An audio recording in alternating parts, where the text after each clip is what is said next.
Praise the Lord. प्रभु के नाम की स्तुति हो। आज हम पढ़ेंगे आमोस 5वां अध्याय।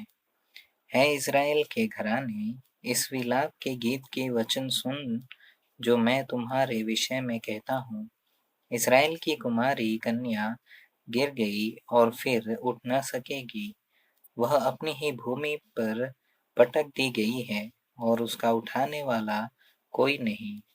क्योंकि परमेश्वर यहोवा यूँ कहता है, जिस नगर से 1000 निकलते थे, उसमें इज़राइल के घराने के 100 ही बचे रहेंगे, और जिससे 100 निकलते थे, उसमें 10 बचे रहेंगे।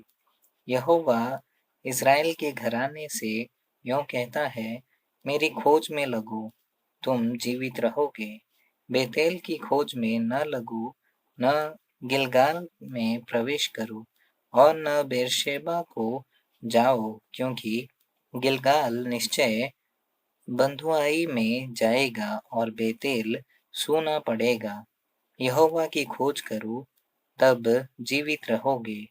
नहीं तो वह यूसुफ के घराने पर आग की नाई भड़केगा, और वह उसे भस्म करेगी, और बेतेल में कोई उसका बुझाने वाला न होगा। है न्याय के बिगाड़ने वालों और धर्म को मिट्टी में मिलाने वालों, जो कचपचिया और मृगशिरा का बनाने वाला है, जो घोर अंधकार को भोर का प्रकाश बनाता है, जो दिन को अंधकार करके रात बना देता है, और समुद्र का जल स्थल के ऊपर बहा देता है, वह उसका नाम यहोवा है। वह तुरंत ही बलवन्त और विनाश कर देता और गढ़ का भी सत्यानाश करता है। जो सभा में उलाहना देता है, उससे वे बैर रखते हैं, और खरी बात बोलने वाले से घृणा करते हैं। तुम जो कंगालों को लताड़ा करते और भेंट कहकर उनसे अन्न कर लेते हो, इसलिए जो घर तुमने गड़े हुए पत्थरों के बनाए हैं, उनमें रहने न पाओगे, और जो मनभावनी दाख की बारियां तुमने लगाई है, उनका दाख मधु न पीने पाओगे। क्योंकि मैं जानता हूँ कि तुम्हारे पाप भारी हैं। तुम धर्मी को सताते और घूस लेते और फाटक में दरिद्रों का न्याय बिगाड़ते हो। इस कारण जो बुद्धिमान हो, वह ऐसे समय चुपका रहे, क्योंकि समय बुरा है। लोगों, बुराई को नहीं भलाई को ढूंढो, ताकि तुम जीवित रहो, और तुम्हारा यह कहना सच ठहरे कि सेनाओं का परमेश्वर यहोवा तुम्हारे संग है। बुराई से बैर और भलाई से प्रीति रखो, और फाटक के नगर न्याय को स्थिर करो।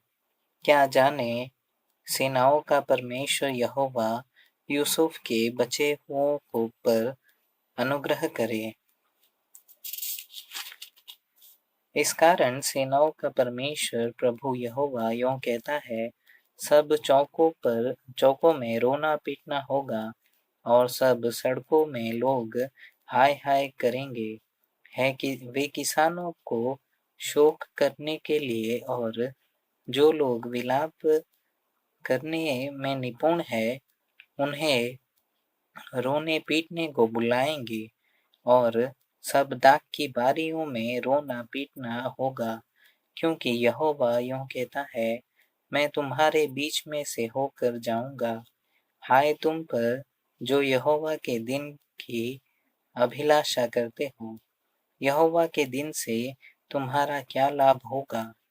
वह तो उजियाले का नहीं, अंधियारे का दिन होगा। जैसा कोई सिंह से भागे और उसे भालू मिले, वह घर में आकर भीत पर हाथ टेके और सांप उसको डसे। क्या यह सच नहीं है कि यहोवा का दिन उजियाले का नहीं, वरन तुम्हारे ही का होगा? अंधियारे ही का होगा, वह ऐसे घोर अंधकार का जिसमें कुछ भी चमक न हो। मैं तुम्हारे पर्वों से बैर रखता और उन्हें निकम्मा जानता हूँ, और तुम्हारी महासभाओं से मैं प्रसन्न नहीं। चाहे तुम मेरे लिए होम बलि और अन्न बलि चढ़ाओ, तो भी मैं प्रसन्न न होऊंगा, और तुम्हारे पाले हुए पशुओं के मेल बलियों की ओर न ताकूंगा। अपने गीतों का कोलाहल मुझसे दूर करो, तुम्हारी सारंगियों का सुर मैं न सुनूंगा, परंतु नहीं कि न्याय को नदी की नाई और धर्म महानद की नाई बहने दो।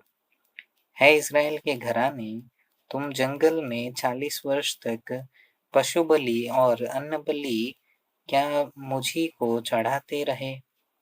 नहीं, तुम तो अपने राजा का तंबू और अपनी मूरतों की चरण पीठ और अपने देवता का तारा लिए फिरते रहे।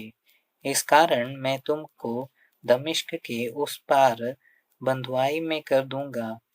सेनाओं के परमेश्वर यहोवा का यही वचन है।